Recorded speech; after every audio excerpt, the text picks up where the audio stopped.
Pro Pokemon Tournament podcast. My name is Laura. Hi, I'm Tyler. I'm Rick, and Michael fainted again. He's been on a bad run so far. Maybe somebody's using a repel for Maybe. Michael Pipe. It's not me this time. Well, I mean, it would make sense because repels like the weaker Pokemon, right? Oh, That's exactly how that works. So, yeah. So at this point in our tournament history, we've completed a number of tournaments. We've all been playing Pokemon for like over 20 years. Maybe that dates us a bit. But as we keep doing tournaments, we all have very like specific and different strategies as far as like preferences or what we've fallen into because of certain types we like. I think the first question for the group is like, is there a strategy that you found most effective for you personally? Or is there a strategy that maybe you just like the most because it caters to the types that you like? so I'll go first with this one. I can see how this question might be pretty similar to some of the ones we've talked about in the past, but a lot of those were more reactions to tournaments and what other people had on their own teams and things that we would have to face. But this question is a little bit more just like what we personally like. So what I've kind of fallen into is I really like having a last line of defense because in the 3-on-3, it's most of the time you're going to come down to those last two Pokemon. You won't really get as much of a chance in like a 6-on-6 to like steamroll someone else's team. So I like having something that I can really rely on as a last line of defense. A lot of times that's been Umbreon for me. A couple other times I'll use something else, but usually that would be more. If I deviated from Umbreon, it would be because I was doing something specific to like counter who I was playing against. I also really like Exploders because they're hilarious. And lately I've started using the opener Pokemon that we talked about last time. Okay, so I think the way I set up stuff is pretty similar to how Tyler did. So the opener for me is usually someone who's fast, who can strike first, along with someone who's a last line of defense or an anchor. More recently, it's been Tauros, but in the past, it's been Snorlax because he's a Snorlax and he's legit.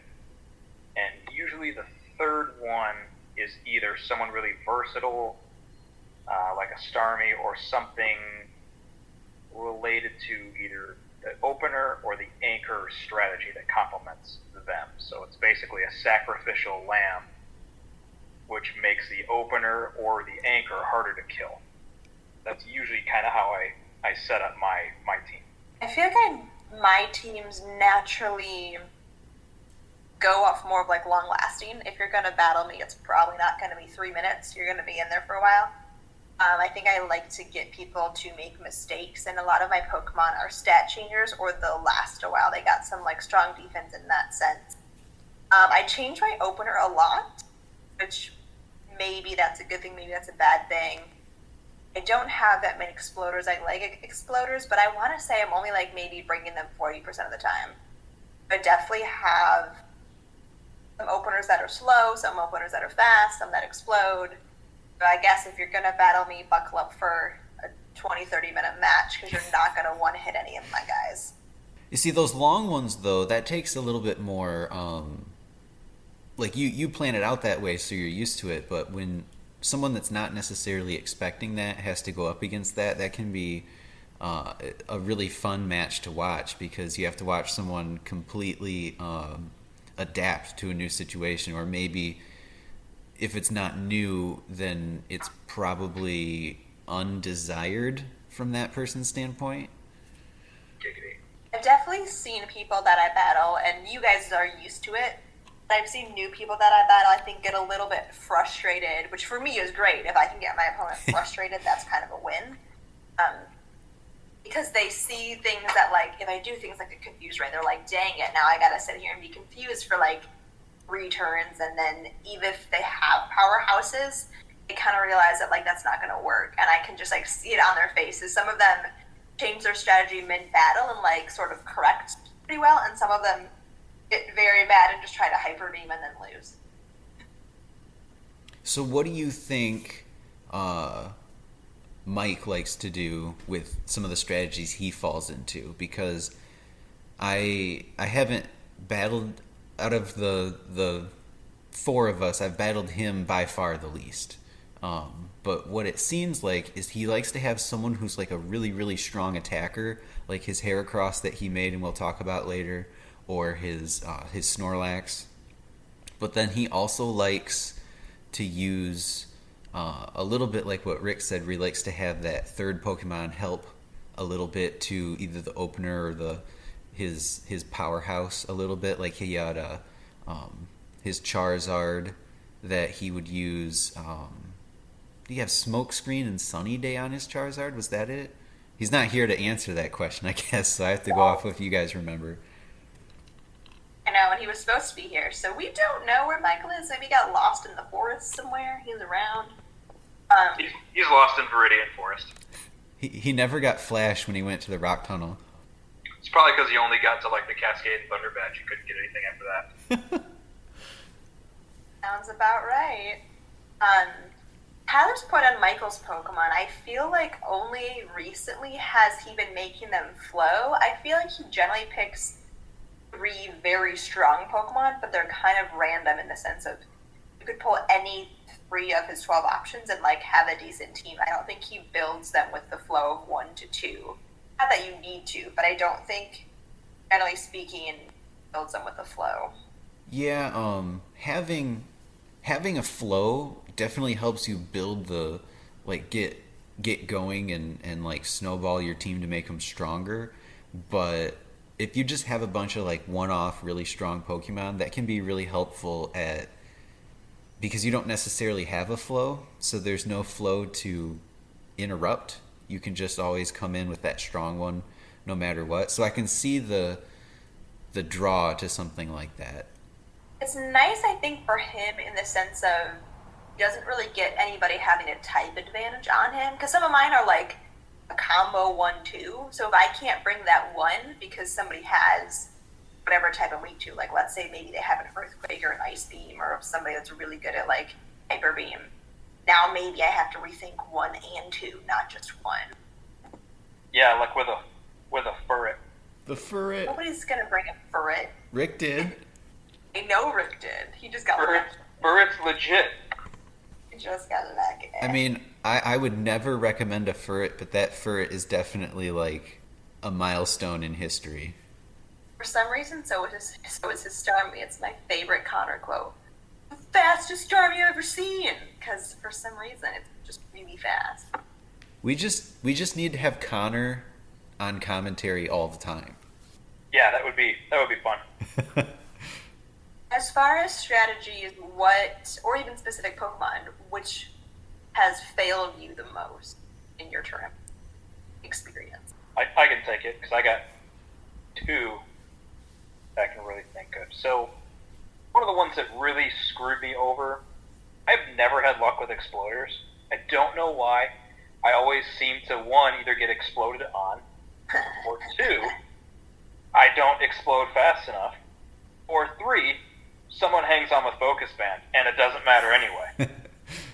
So it's just like kind of ridiculous. I'm like, what the heck's the point of this thing? One of the other ones I haven't had a whole lot of luck with is probably sleeping.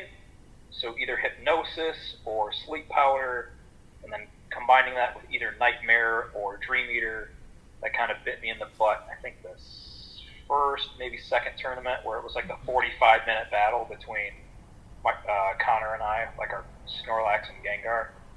And after that, it didn't really work. So I think I've kind of switched over to doing more Paralysis or Confuse Ray or something like that. But yeah, Sleep Moves and Exploders, for whatever reason, just have not worked in my favor whatsoever. It's funny that you say that about Exploders, because Tyler and I have talked about like the specific way to use them.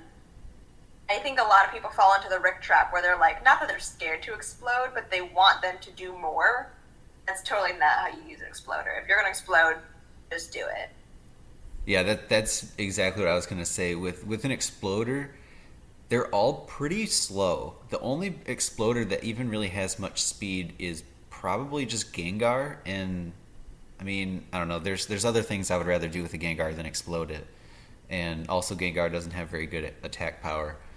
But for most of the time, you just have to explode on move one, and that's not really an easy strategy to like buy into because you're like, well, I'm just sacrificing it on the first move. Definitely. As far as me, what's failed me, we're gonna say a lot of things. Um, Big powerhouses. I don't know if Snorlax is a powerhouse, but like even my Machamp until I got him right would like fail me in a powerhouse sense. Even my Arcanine until I got the stuff right, because I, for some reason, if there's a 20% chance of missing and 80% chance of hitting the opponent, I'm missing.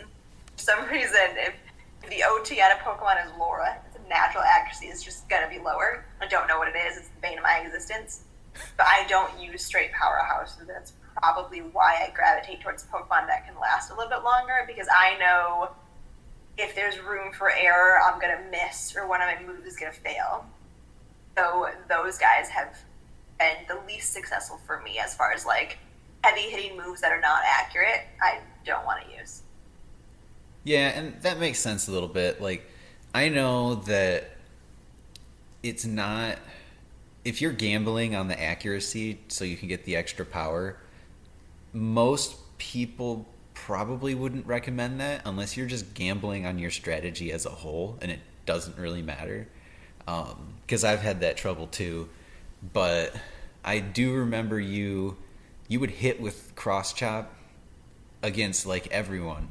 But then if you came up against me or like Rick, then Machamp was missing. And that was it always seemed to stand out, the misses did. Yep. Yep. I will second that.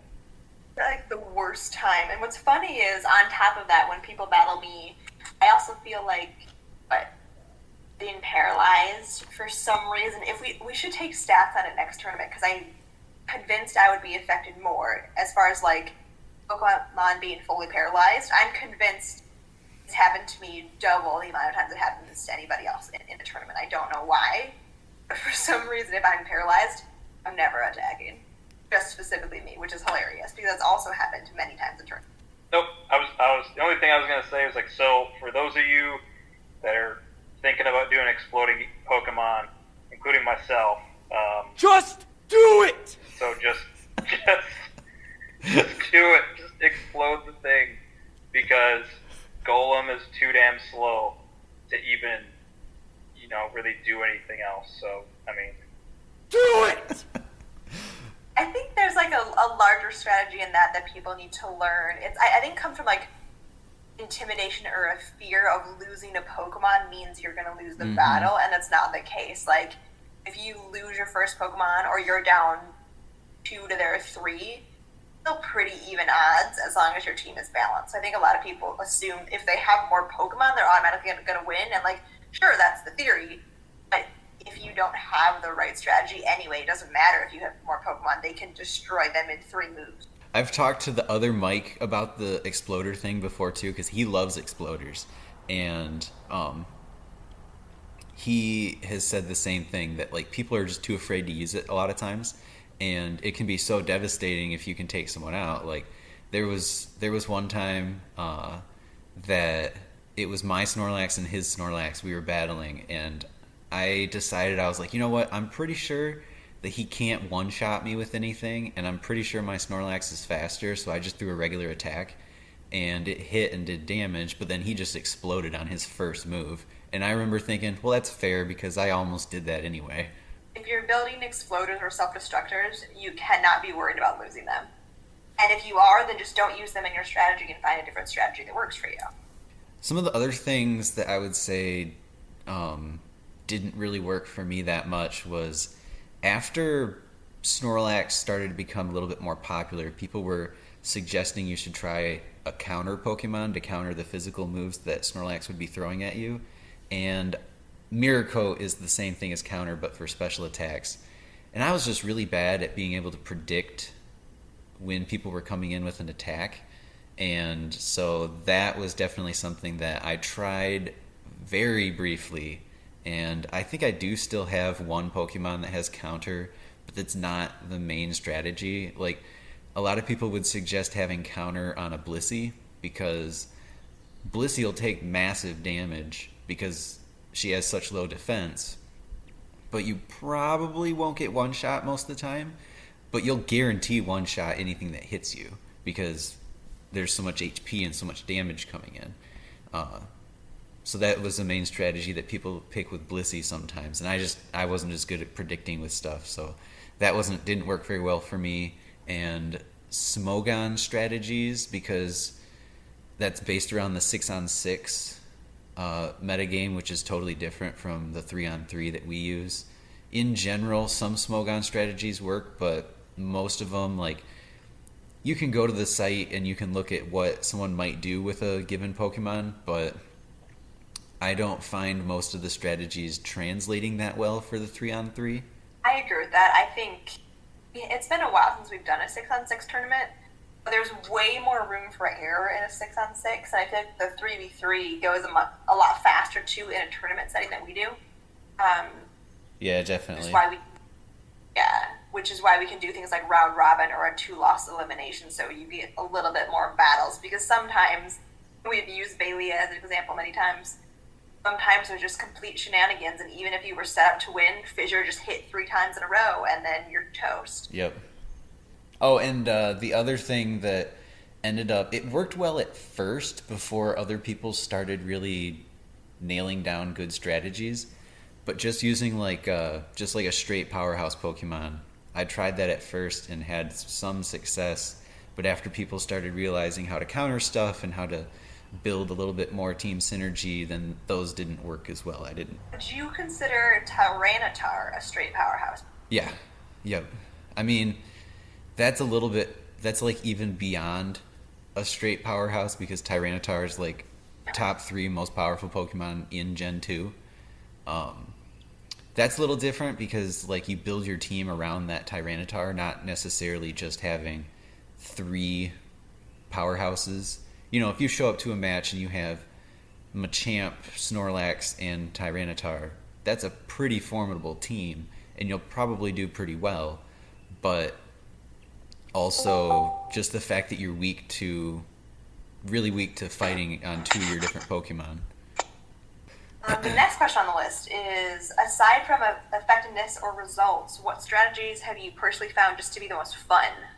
So I'll start with this one, because I have written down a few things.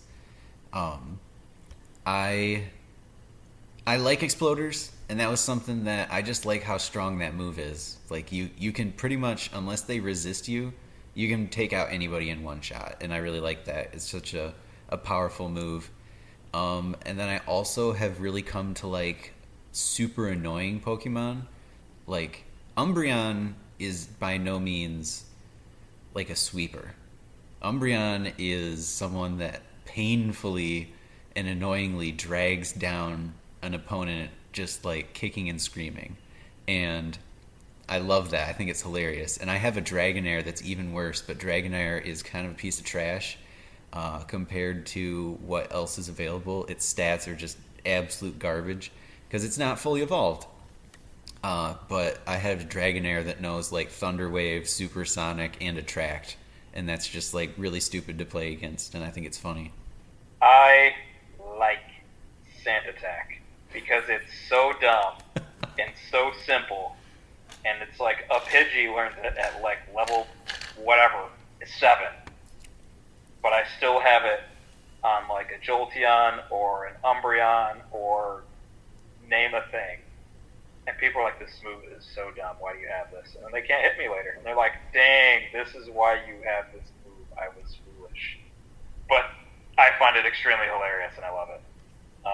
Outside of that, I mean, my strategies have been kind of consistent for the most part. But the Sand Attack one, oh god, I think it's just hilarious, and I love it. I can say I definitely hate it. That means it's working.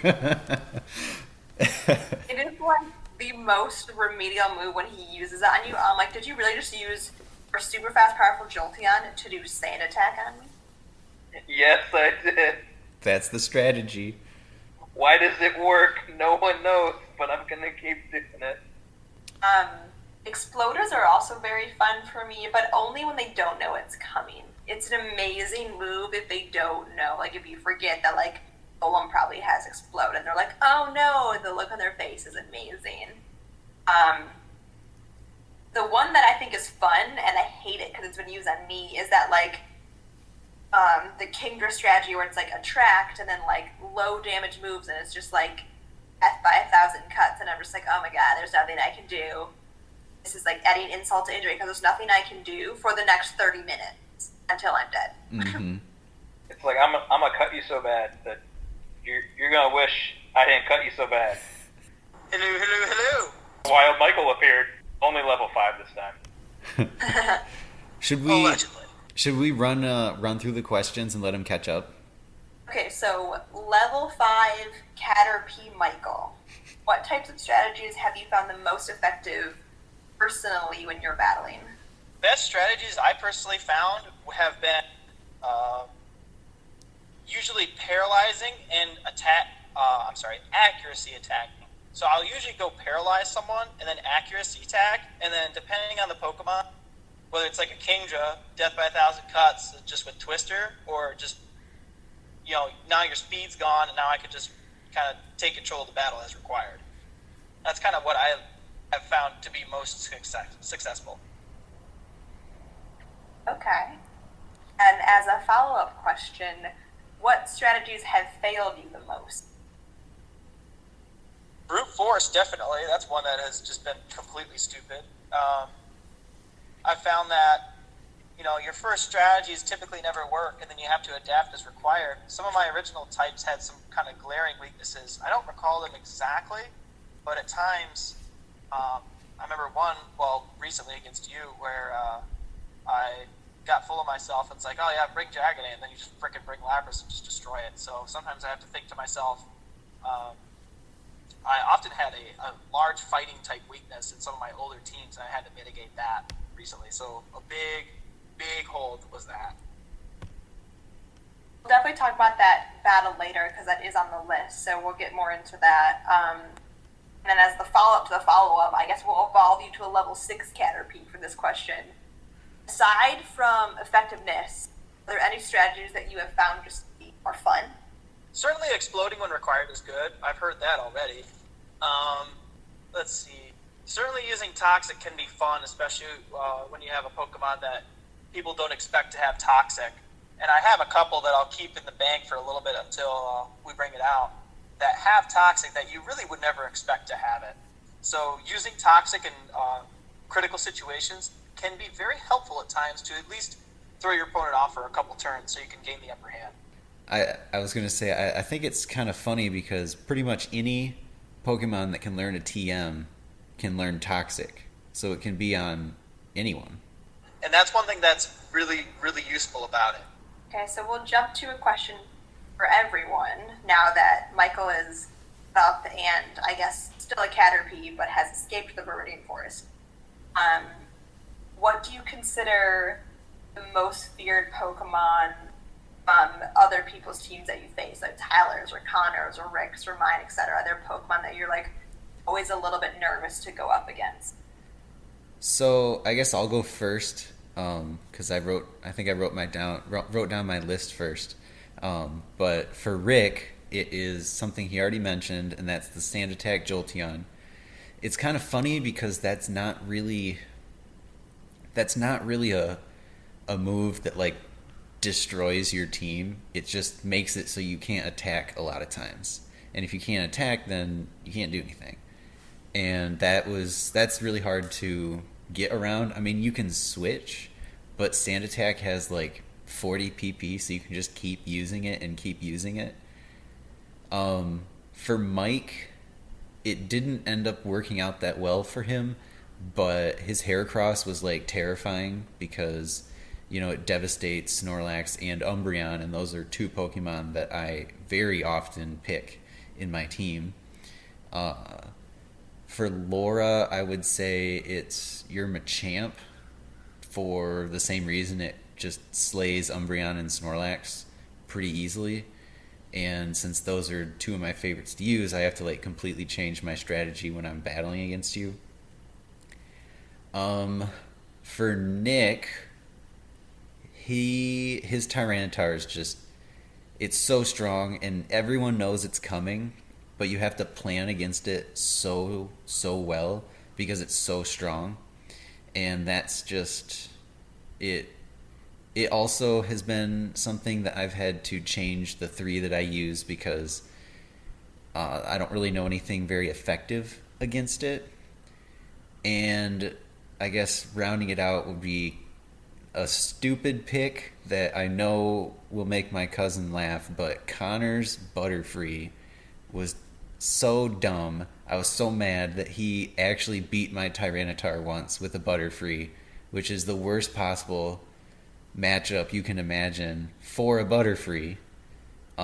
Because I think the only attacking move he actually knew was Psychic, and Tyranitar as a Dark type is immune to that. So he just kept using Supersonic, and I was poisoned, and I kept missing, and it was a bad day. I'll jump in.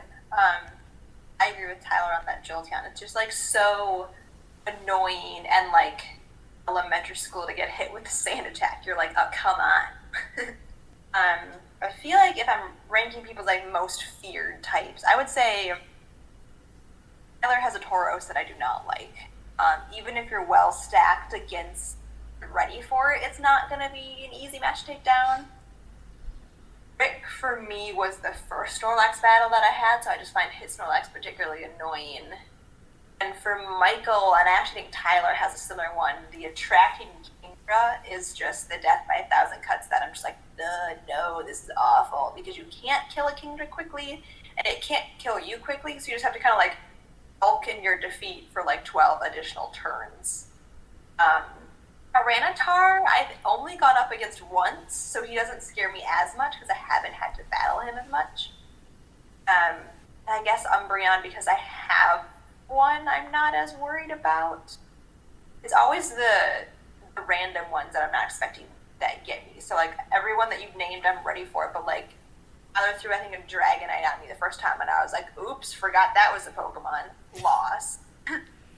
It's definitely always the ones that I'm not prepared for that come out, and I'm like, to your point, I probably would have saw that Butterfree and been like, I don't know what to do. That, and for you, Tyranitars aren't much of a threat because you have that Tyranitar destroying Machamp. That's true. I guess like it's not a type that's like fearful for me. The bug types was a weakness that Mike tried to go after, and he can tell you how that didn't go so well for him.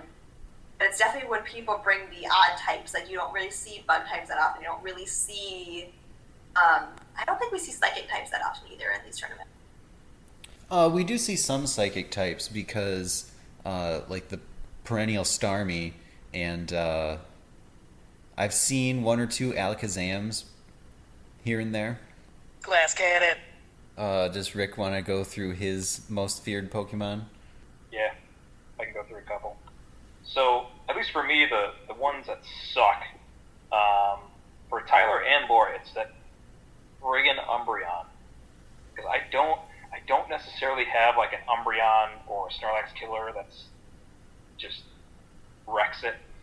So, for me, there's a couple different strategies I have to use to try to get through that Umbreon. For Mike, I think it's Patrick.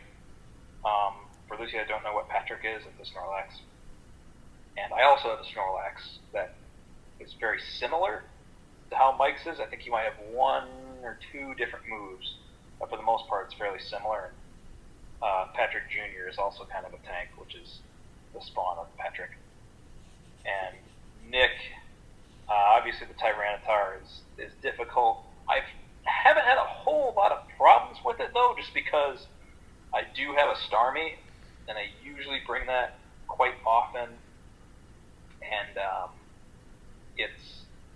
it's super effective 2 times because I do blast it with water, and obviously with the water type, I do get the type advantage there. So it does help quite a bit. And I don't have Surf on. I actually have Hydro Pump for that reason.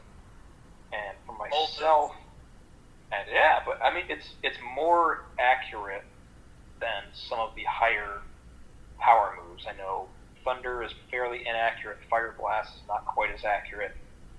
Hydro Pump, if I'm not mistaken, I think is the most accurate out of the 120 power special moves that's there. And I think, if I'm looking at myself, I think the Tauros is probably the one I would fear the most, just because it's very versatile, but it's also fast and it's also really strong. It has a very strong attack power. It's quick. It doesn't really go down very, very easily, and it's just a huge pain in the butt. So that's kind of the ones I'm looking at anyway. For me, Tyler's Umbreon was probably one of the toughest things for me to take on. I don't think I've successfully beaten your team when you bring it. Bailey's Rhydon, of course, because #bad memories, hitting 2 Horn Drills in the same battle. Got him!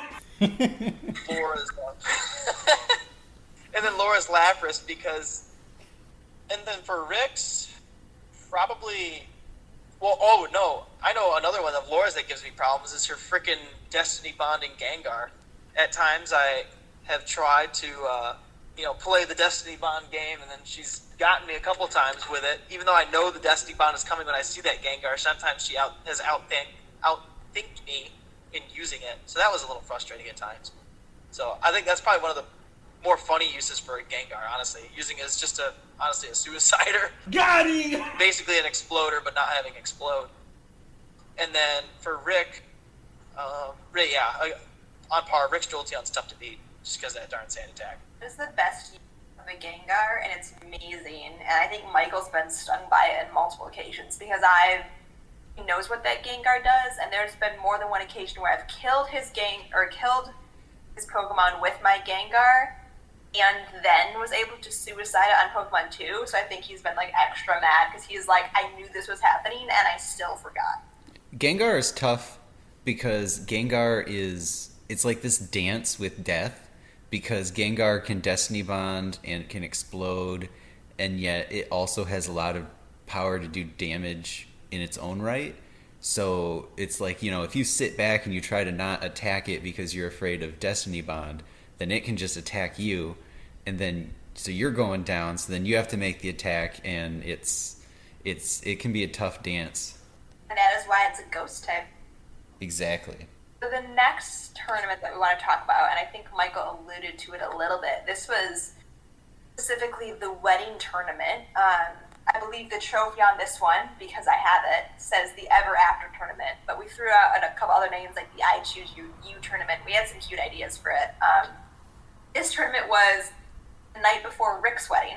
So again, if you were ever unconvinced of our commitment to Pokemon, it was the night before Rick's wedding. It was just the 4 of us, kind of like an elitefour match per se. And we did round robin, 2 loss elimination. It was 2 loss elimination.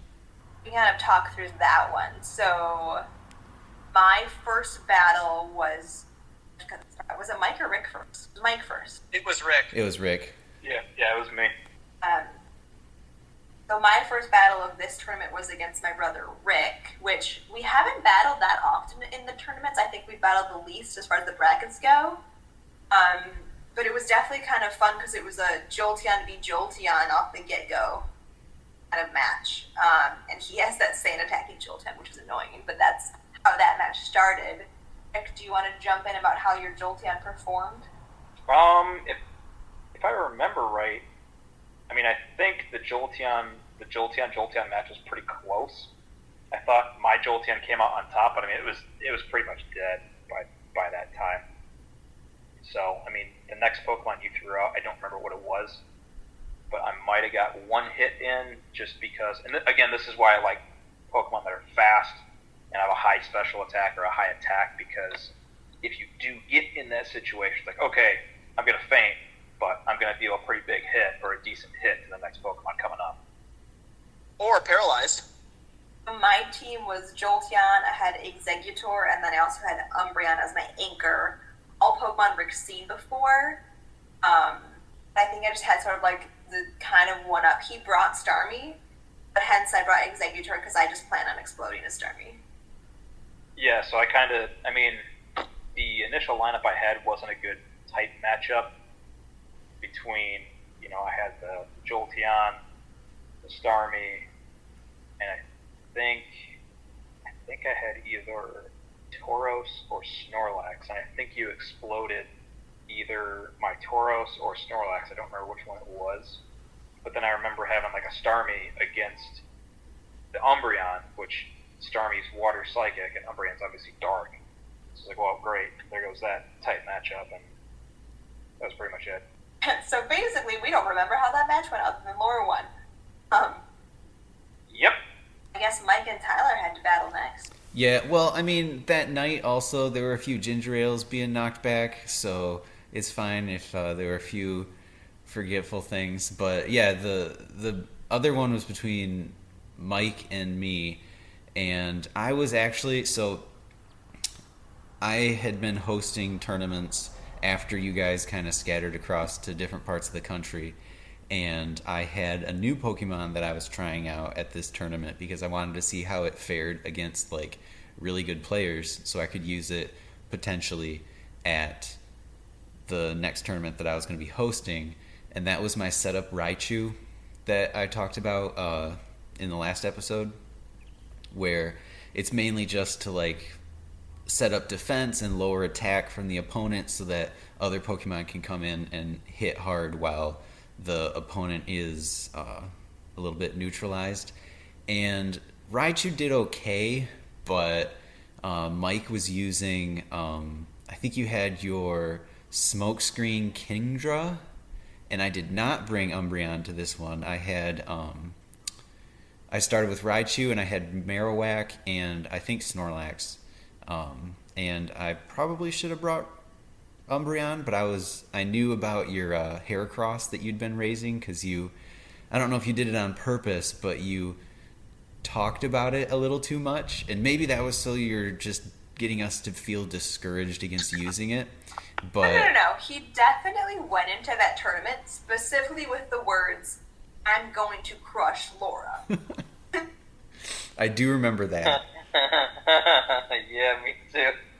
He specifically built his team to my weaknesses, Bug being one of them. Right, so knowing that he had that Heracross, I was reluctant to use Umbreon, and so I brought, even though Snorlax still is a little bit of a disadvantage, I still brought Snorlax because I knew Snorlax could explode, but it didn't work out as well because he had his Smokescreen was lowering accuracy, and I wasn't able to hit with the moves, so it ended up not working out, and Mike took that one. Kind of think I was surprised that Mike took that one, just because Tyler generally is the most meddled out of these ones, but exactly to his point, there was like one strategy that he did not set up for that, and it's kind of like the way it played out. It's actually kind of funny because I had been telling people for a really long time that they should be doing things like, I was suggesting bringing grass types because there was a lot of water and everyone had an exploding golem, and I was telling people to bring fighting types because everyone had a Snorlax and it would be good against Nyx Tyranitar, it would be good against the Umbreons that Laura and I had. Everyone was saying, oh, well, I don't want to bring that because you're ready for that. And I was like, okay, I'm just going to keep playing the way I am. And I guess I wasn't ready for someone to eventually bring something that was going to neutralize my team. Yeah, and I had been raising that Heracross for a long time. Just because, you mentioned it years ago where it's like, I'm surprised no one has really brought a Heracross, and people don't really realize how to catch Heracross until we came across that whole kind of document of just how to do it. Yeah, that Reddit That's document. A whole rabbit hole in and of itself. But it's actually like probably the best fighting type in all of Pokemon, even just within all generations. So the next fight that happened was the losers bracket. So it was Rick and me were fighting, and in that one it was the same story. I think I brought Tauros instead of Snorlax though, and my Tauros that Laura was talking about earlier, you were talking about my Tauros, right? I think she was. Okay. So I think Because she's... your Tauros is better than Rick's. Sorry, Rick. Well, my Tauros is just a different strategy because I go with the rest talk one hit type thing, and that is just like there's nothing you can do against it. It's either it hits and you die, or it misses and you live. And I probably should have paid closer attention to the fact that Rick had that sand attack on his Jolteon, and I definitely won't forget it now. But having sand attack on an already inaccurate move like Horn Drill or Fissure was not helping me, and so it's so fun. It's fun for one of us. So I was doing okay to that until that point, but I think what you did, you must have switched out your Jolteon, because I never lead with Tauros. He's usually my last line of defense. And so you switched out your Jolteon, hoping that you can bring in later on to lower the accuracy later on. And then, even though I was down to my last Pokemon and you had like a weak Jolteon because he had taken attacks, and then whoever your other Pokemon was, you still were fine with that because my attacks were either one hit or miss. There was no damage coming in. And then it just helped you that you were making an inaccurate move even less accurate. Yeah, I think I had to. And having the other Pokemon in the back pocket was still nice, because, I mean, whatever happened to Jolteon, I mean, I wouldn't have the opportunity to hit first. But, I mean, to my point, I would hit first, except I was using Sand Attack. So if Tyler missed on the first one, his accuracy would be lowered once he would miss, and then lowered again after that. So that was kind of the strategy I went for, and it worked. So, hooray. Which I will add, if you're keeping score, this was a 2-loss elimination. Tyler was winless. Bye-bye. Got him! First time for everything. That was the first time, which I feel like I am the luck of that draw, because I didn't have to battle him. He went straight to the loser's bracket and then lost the second time. So I was like, all right, well, to that one. All of us were surprised. It was like, oh, well, shoot, okay. See, I think had I faced you, Laura, I think I would have been able to beat you pretty. I don't want to say easily, but I knew your team a lot better than Mike and Rick's teams, because earlier that day we kind of like went over a little bit of like some ideas and strategies, because you really wanted to use your Skarmory, and we kind of talked about how to use Skarmory a little bit better. And so like I knew I had seen your team that day, not even like, oh, I remember Rick's Pokemon from a year ago. It was like I had seen your Pokemon hours ago. And I will say Tyler kind of prepped me, and I guess to Michael's credit, he kept talking about how he builds a team to just demolish me, and I had no chance I was going to go 0-2 and be done. So I was a little bit nervous. But the day before, an hour before, Tyler and I were battling with my Pokemon, so I could feel a little bit better about my strategy, because Michael was smack-talking me hard about how I was going to get my butt kicked. Then I let my hubris get in the way. Although it must be said that Laura was kind of quaking in her boots for a while there. Yes, that is accurate. And I will say, we'll get to the next battle. I made a large mistake in the next battle that resulted in a second. So had it not affected me, I could have locked that one up one battle sooner than I did. So with Tyler losing, now Rick goes back up. So Rick only has one loss. So Rick, do you remember your next battle? Because it was Michael. Well, wait, no. Actually, if we're going in order, No. you have to talk about your first battle with Mike, because you beat him the first time, which sent him to losers. Okay, yeah. Mike and I battled a total of 3 times in this one, because it was a 2-loss. Is that correct? 2-loss elimination, correct. Battled 3 times. Damn. I won, but I don't remember it being a landslide either way. I think both of us didn't bring the best team combos. I kind of remember, I think Tyler mentioned it too, that we were like playing the switching game back and forth, which shows that neither of us were super confident in who we were putting out there. Either that or there's some significant type disadvantages. Yeah, you had your Skarmory out there, and unfortunately, you weren't able to breed your Skarmory. It was just the one that you caught, so you couldn't get Drill Peck. So you had Fly, which was, I mean, it's tough because it's a two move, so you can switch out, and so you were trying to hit his Heracross with Fly, but he could switch out, and there's definitely a lot of switching going in that first one.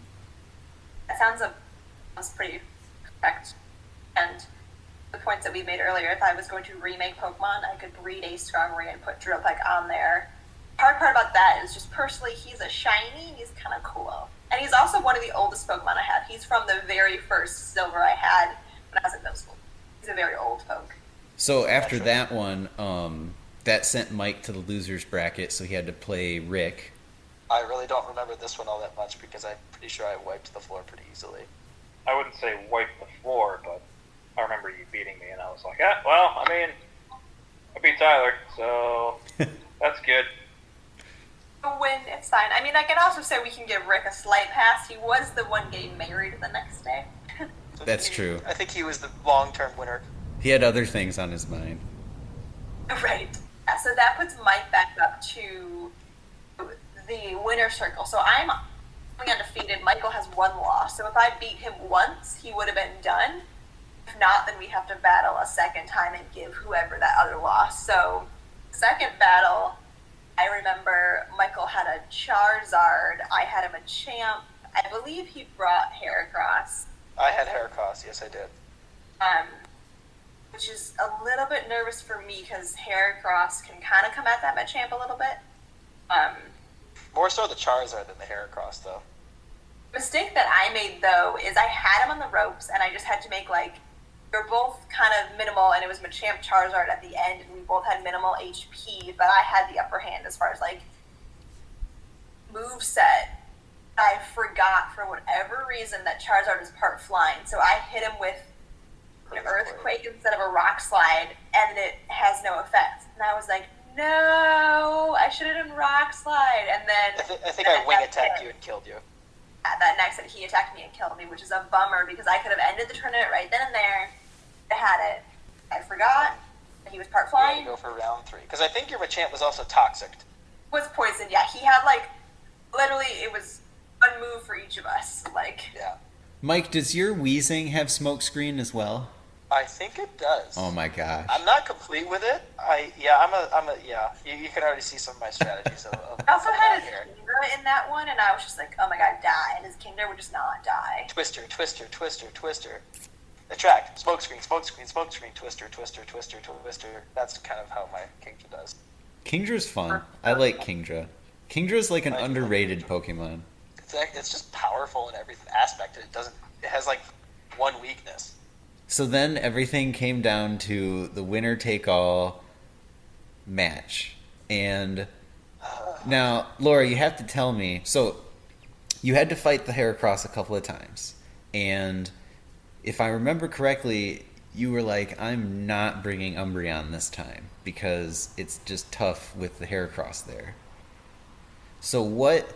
It was so much switching back and forth, and I was so nervous because Umbreon's my anchor. That I'm like, if Umbreon is gone, my team is toast. While Skarmory is great, to the point, he had Flies. It's a 2-move thing, so Heracross can switch out and save himself. I was like, you know what? I'm not bringing Umbreon because it's just not worth it. Then Michael was nervous too because I had Skarmory and Umbreon, so he was like, uh-oh, she can kind of recover. So Michael made some adjustments. I brought Skarmory and Lapras and Machamp to the final one because I was like, all right. I don't remember. Did I have my 355s, Tyranitar, Heracross, and Heracross in my group? I think I did. I don't remember your Tyranitar, but I remember your Dragonite and Heracross. Yeah, because my Tyranitar, that's a very different strategy, but I don't think I may or may not have brought it, because if you bring 355s, it really, really handicaps you in terms of your 250 selections. Yeah, I may not have brought it. Your 50s would have to be absolute, 100% you need that Pokemon type picks. I don't recall what exactly my 50s were, or if I had Tyranitar or not. But either way, we both made Pokemon adjustments to that third match because it was pretty even. Neither of us were feeling super confident about it. I dropped my anchor that I brought to almost every single match. Anyone who's used me has probably seen my Umbreon, and I was like, it's not working, let's not do it. I led with Skarmory, and I also had Machamp and Lapras out there. And Michael for whatever reason, did not bet on me bringing a Lapras, which is amazing because I was like, okay, I need to change my team. And the best part about that is he changed his team to bring Dragonite, and I don't think he brought Heracross to the last one. I can't. They're both 55s. I didn't think that's a great point. Is Michael was now aware I had a Skarmory that could destroy a Heracross, so he was also like, okay, let me change my strategy. He brought somebody else from his team as well, and he went with the Dragonite, which I was ready for because I was like, I have a Lapras. I played this. Alora's doesn't have an Ice-type Pokemon game for tournaments now. We'll always have an Ice-type on my team. And that type matchup, you already know I'm going to win. It was kind of just already written beforehand. Moral of the story is Dragonite is 4 times weak to Ice. So, Mike, did Laura's Skarmory chase off your Heracross, or did you just not feel confident in the second battle that you had?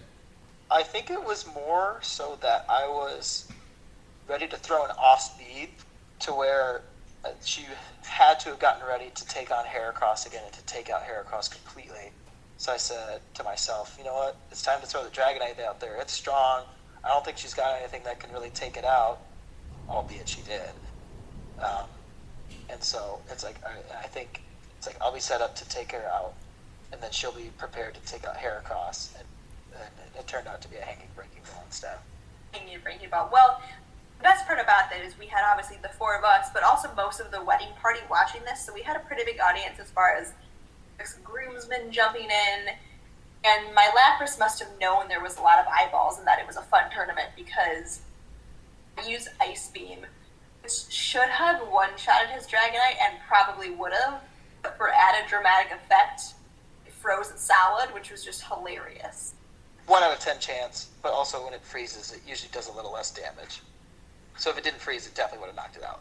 I remember being hands on my knees laughing at how ridiculous that situation was. There's nothing I could do. It was over. And I think the whole room was watching too because they weren't all as well versed in Pokemon as we are, but they all saw that and the whole room was like, "Aw, snap! Mike just lost." And it was amazing because Michael was. Rick can attest too. Michael was very, very mad. I wasn't mad. I was just bummed. No, you were salty. Okay, so I'll take salty. I'll take that. I wouldn't say mad. Because it was you spent all this time to wreck Laura's team, and it didn't work. You were just like, God damn. Yeah. I'll take salty, but I wouldn't take mad. I was just a little bit bummed. yeah, where's the Price is Right loser horn? I have that trophy on my dresser. I have some of my medals on my corkboard that are my thirds and my fourths, but the trophy sits on my dresser because it's a pretty good win. And then, the next day, special. and then the next day we got Rick successfully married. So look at that. Good weekend. Look what I did. Well, and I think it should be added, I think we mentioned this in an earlier episode, but during the entire day of Rick's wedding, the pictures, the ceremony, everyone standing up front, Mike had his Game Boy Color in his tuxedo pocket so that he could continue to improve his team. Yep. Still had the Game Boy in his pocket, ready to go. Hey, there was a couple decent length drives, especially pulling into the parking lot. That was probably longer than any other drive. I hope that in the future we can do little mini tournaments at all of our weddings. I'm down. Yeah, that'd be awesome. At this point, it's like a tradition. I'll hold my tournament championship. You won't. Championship. You Just won't. you won't, or you're going to be a dummy and bring a Dragonite again and be so confident about it. Oh, are you sure about that? To be fair, Sure you're just going to get the frickin' steam train run over your team? Dragonite is a great pick. It just didn't turn out. Yeah, it was just not the right pick for that lineup, or But yeah, I also think Michael banked, because usually when I get nervous, I bring Umbreon. So I think he was banking on me making that same move, and I was like, nah, we're gonna bring somebody else. You're learning. Wow. He says with the 0 tournament wins he has under his belt. So if we think about all the tournaments that we've done together, what would you say is your all-time favorite tournament moment? It doesn't necessarily have to be you, although I would assume it probably would be. I'll go first, and that is my Tournament 3 losers bracket run, because I had to go through a ton of really good players, and it's once you're in losers bracket, if you lose, you're just done. And that was a lot of fun. It was also fun and funny to have Bailey so mad at me. I mean, mine's obvious. Mine's that big wedding tournament win, because not only is that my first tournament win, but it's funnier when you can tell your little sibling to suck it. Blah, blah, blah. It's even better when he specifically tried to make a team to your weaknesses. So that was like a fun, like, underdog. He was coming for me, and I was like, ha, get to the man. I think my favorite moment, although it might have been in spite of me, was Bailey hitting me with 2 consecutive horn drills. It is probably the funniest thing that ever happened to me, although it was just incredibly unlikely.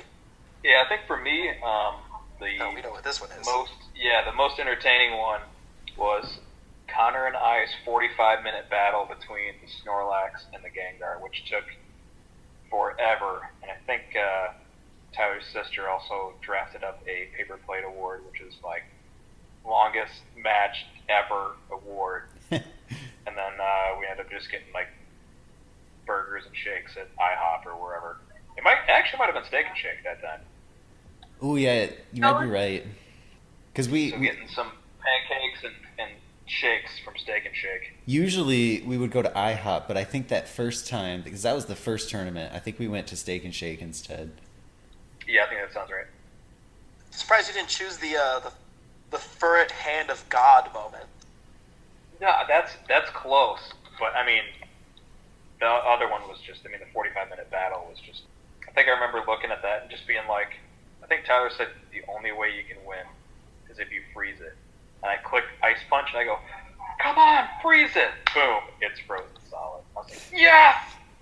Yeah, the fact that, like, that's one thing I like about it, that the Pokemon battles are similar to baseball in that aspect, because when you're watching a baseball game, everything stops before it starts, so you can be like, okay, guy on second base has a big lead, the shift is on, so you can see what could happen in just a moment. And in Pokemon, you could do the same thing. It was like, yeah, literally the only way you can win is if you froze him.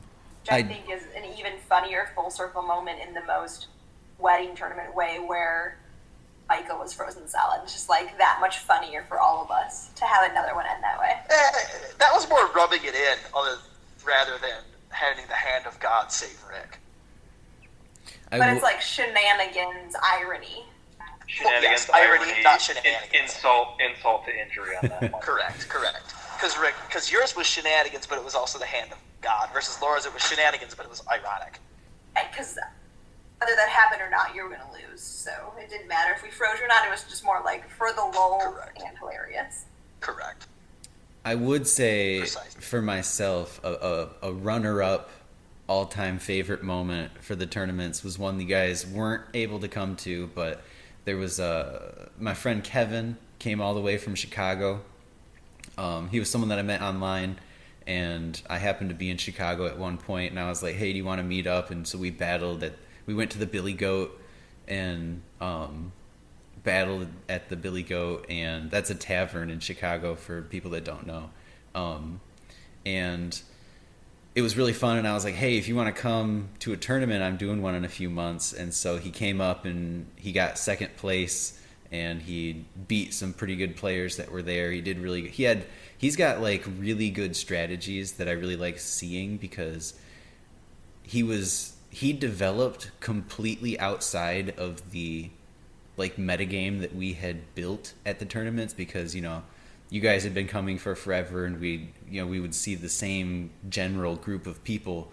Maybe occasionally someone new would come in, and maybe they'd stay for a tournament or two, but we all had the same strategies were rotating here and there, and he came in and was completely fresh to both what we were doing, but we had no idea what he was doing either. And so that was always really, really cool.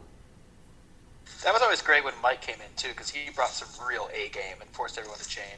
But we already talked about that ad nauseum too. Yeah, that was actually a really similar situation because, Mike came in and he reinvigorated everyone with his new strategies, and Kevin kind of did the same thing. You got to talk about you and Rick's grudge match. You got to at least mention it. We're working on it. So in episode 4, Rick and I were talking about doing a gym leader battle. Dark type versus water type. I would be a dark type gym leader. He'd be a water type gym leader, and we'd battle. After doing some research, I'm at more of a disadvantage than I originally thought, but I think it would still be fun to do. We'll try to do it next time we see each other. We'll start raising those teams, and I guess. Yeah. I mean, kind of looking at it, and Laura and I talked about it. She's like, I literally only have like 6. I've got like 6 to pick from, and I'm like, yeah. I mean, you're pretty limited, but at least from the aspect of having decent Pokemon to pick from, I mean, at least you've got 2. And I pretty much know which 2 she's going to go with. Or at least 2 out of the 3, she has at least 2 very, very strong candidates. So it's basically having to take those 2 and basically try to create some kind of strategy to kind of defeat those 2. Well, if you want to, you could also add in kind of the rule that like Tyler and Mike did, I think. What did you guys have? Like 2 off types were able you could use? We just had 1, so we had 5 of the same type, and then the 6th one could be our anchor. But you guys might have to do a 6-on-6 battle, or do like where you write down what your 6 are, and then you just pick the 3 on your own and do it in a anything goes battle, because I know if you're going by tight or level limits, Laura wouldn't be able to use her Umbreon because it's above level 50 and Tyranitar's 55. Yeah, so she would have to raise either another Umbreon to meet that fact, or she could use it, so which would suck. Right. We'll chat more, because we talked about clearly Mike did not listen to episode 4. He should, because we talked about how garbage he was the whole time. Talked about doing like the 5 and then the 1 off type, which is kind of how the original gym leader battle with Tyler and Mike was set up. That's how they are, even in like the Elite Four. They have like 5 other types and then 1 off type. But we'll keep working on that, and we'll keep working on other ideas. I'm also opening it up to the floor for new tournaments. I am throw it out to Head Grimer for ideas. Although Head Grimer has told me he doesn't have a Gen 1 or Gen 2 team ready to go, which I found very disappointing. I keep reminding him to raise a Gen 1 or Gen 2 team, and for some reason he's honed in on like 5 and 6, which I find odd. I'll keep that one up, and maybe if he stops being a sissy, can have some. Or maybe you could just go up to Gen 5 and 6 and toast him. Listen, if he's playing Gens 5 and 6, 6 is on 3DS, and he can get a virtual console game if he really doesn't want to get a Game Boy and a Game Boy cartridge. And listen, we can figure a way to like create his Pokemon with Game Shark or something so that they're accurate representations, and then he can use those. He claims he has a Game Boy and all the cartridges at his parents' house. I was like, well, go get him. Why don't you get it? I think he's just scared. Scared to get trolled by Laura. It was like a bunch of excuses to me. Yeah. Yeah, that reminds me. So I was supposed to, during all of this, or before all of this coronavirus happened, I was supposed to go visit Laura in LA, and we were going to have a mini tournament. We were going to crush all your friends. So hopefully... We're ready. And they were on board. They were going to just get some rentals, and the ones that had games were like, okay, we'll race some Pokemon. It's not off the table, although Rona has made it played. So that's all we have for this episode. As we move into future episodes, we're going to get a little bit more focused on things like bans and how we decide like what those rules are, what's in place. We're going to talk about things like breeding, and we're going to talk about things like new movesets that we want to put on the new Pokemon we're adding to our teams. We're always open to suggestions or things that you guys want to hear about. So for this episode, that is the end of Elitefour, a retro Pokemon tournament podcast. My name is Laura. My name's Tyler. I'm Rick. I'm Mike. Don't let your dreams be dreams.